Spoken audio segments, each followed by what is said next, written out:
Bonjour à tous, bienvenue dans cette nouvelle édition de Ce que je pense d'eux, qui sera consacrée aujourd'hui à Seul sur Mars de Ridley Scott. Alors Seul sur Mars, c'est l'histoire de Mark Watney, un astronaute botaniste joué par Matt Damon, qui se retrouve seul sur la planète Mars après avoir été laissé pour mort par le reste de son équipage. Et donc il va devoir trouver un moyen de survivre pendant plusieurs années sur place, pendant que la NASA sur Terre se creuse la tête pour essayer d'aller le récupérer. L'intrigue du film fait un petit peu penser à celle de Apollo 13 de Ron Howard, qui s'inspirait de faits réels. Mais là, on reste quand même dans de la pure fiction, de la science-fiction. Alors j'ai eu un énorme coup de cœur pour ce film.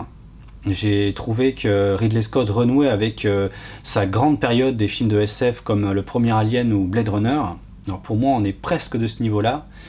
Je trouve que visuellement, déjà, c'est absolument somptueux. La photographie est magnifique, il y a des images de Mars absolument à couper le souffle. Donc on en prend plein les yeux. Au niveau du scénario, le suspense nous tient en haleine pendant 2h30, ce qui n'était pas une mince affaire.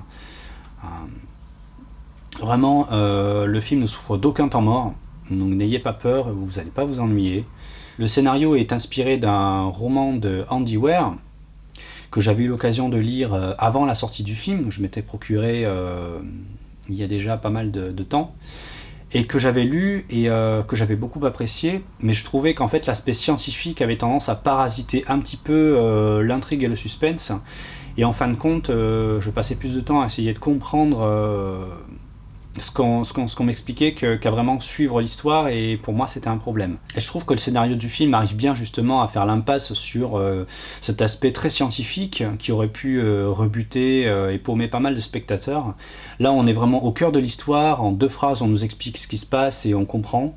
Donc avant tout c'est le récit qui prime. Et je trouve que le scénariste qui a adapté le roman s'en est très bien sorti. Il a réussi à garder l'essentiel, à élaguer.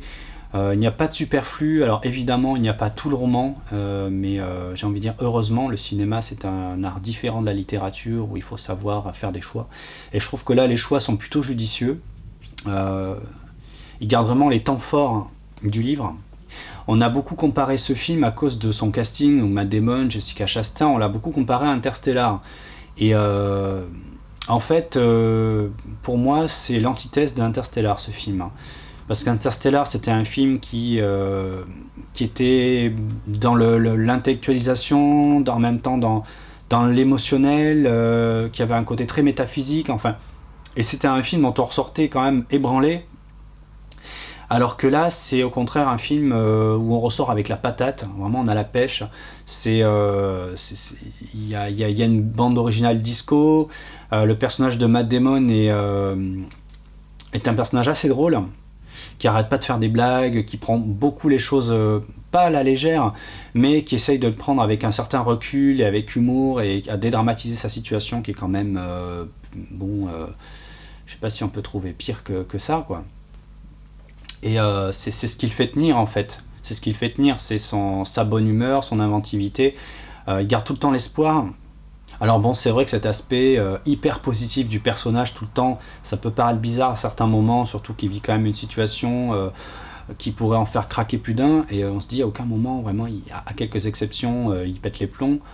Bon, c'est pas une machine, hein, c'est vrai qu'on s'attend à ce qu'il craque, et malgré tout, il ne craque pas, il tient bon, il tient le coup. Il fait tout le temps de l'humour, donc c'est un parti pris qui fonctionne quand même plutôt bien. Ce qui m'a étonné aussi de la part de Ridley Scott, c'est de faire un film aussi fun, aussi décontracté, lui qui a plutôt l'habitude des ambiances un peu sombres, un peu pesantes. Et je trouve qu'en même temps, il y arrive plutôt bien. Donc en conclusion, est-ce que je vous invite à aller voir Seul sur Mars? Oui. Si vous êtes fan de SF et fan de Ridley Scott, courez le voir de toute urgence. Et même si vous n'êtes pas particulièrement fan de SF et que vous ne connaissez pas spécialement, vous n'aimez pas spécialement Ridley Scott, allez le voir quand même. C'est un très bon film qui tient en haleine, donc à mon avis vous vous ennuierez pas. Merci de suivre ce vlog, je vous invite à laisser un commentaire sur le film à la fin de cette vidéo, et je vous donne rendez-vous pour un prochain numéro très bientôt.